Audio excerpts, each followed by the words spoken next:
মধ্যপ্রাচ্যে আবারও যুদ্ধের দামামা।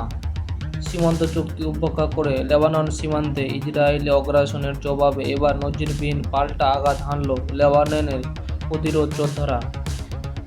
মাত্র কয়েক ঘন্টার ব্যবধানে ইসরায়েলের একাধিক সামরিক ঘাঁটি ও গুরুত্বপূর্ণ স্থাপনা লক্ষ্য করে চালানো হয়েছে এক মুহূর্ত হামলা।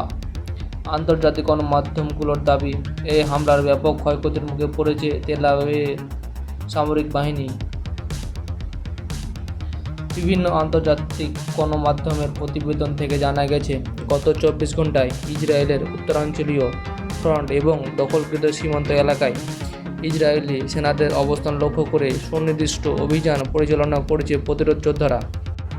এবারের অভিযানে শুধু ঐতিহ্যবাহী রকেট নয়, বরং ব্যবহার করা হয়েছে অত্যাধুনিক সুসাইড ড্রোন এবং গাইডেড মিসাইল। হামলায় ইসরায়েলি বাহিনীর একটি বড় লজিস্টিক সাপোর্ট সেন্টার ও সেনা ছাউনি পুরোপুরি ধ্বংস।